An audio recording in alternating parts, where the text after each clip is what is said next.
So I don't have the right size, the thin one, so we're just gonna go with that. Put them over the other line because they're the same size, a 1/4 inch, and then braze it on and see if we can get them by for today.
All right, simple enough. I don't like to leave those service taps, the piercing valves, whatever you call them, because they do leak. The only time I'll put them in is on a low side if I'm checking that, because that just doesn't leak as much. I for sure do not put them on the high side, because I put one on just to check, make sure we had pressure, and you know, that it didn't all leak out.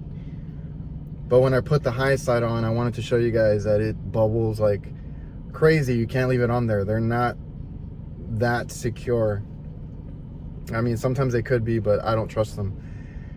So I did that. The only bad thing is then I had to solder 2 ports in. So the pinch off tool, if you've never used one, it doesn't completely cut off pressure. You're still gonna have the smallest amount just like hissing by.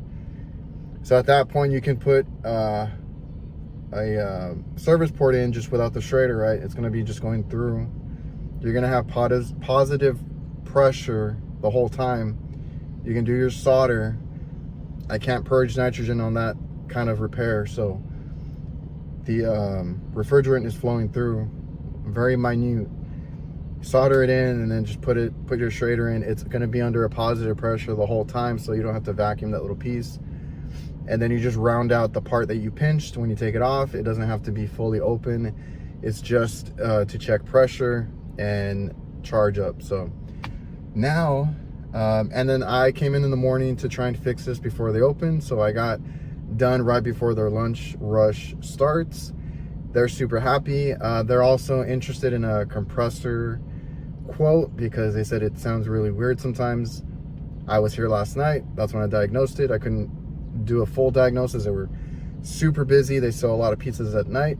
So I was like, I'll come back in the morning and just do my checks. If it's something major, we'll take out the dryer, open up the system, recover, all that. But if I didn't have to, because I went with a leak detector and sweeped the entire system, nothing else showed a leak. It was just that service port that leaked out, and it was pretty significant, as you can see, that it would, you know, it would lose half the charge. So with that being said, you know, I'm not going to go in and open up the system and do all this big repair, especially on an older system like that. If they just want it running, you know, I was trying to get in and out before they opened, and they're happy. So it worked fine. It'll keep working. If they have issues with the compressor, then we'll come in at a later time and replace the compressor. I don't think they want to get a new system because they've already bought a handful of them, and you know, they're not cheap. So anyway, now either to take a lunch or to go do another call. Then we're gonna do a coil cleaning, so let's go do that. I'll probably just eat on the way. I got my Vito lunch box with me with some Gatorade too, so I just gotta stop for gas and drinks. So let's go to the next one.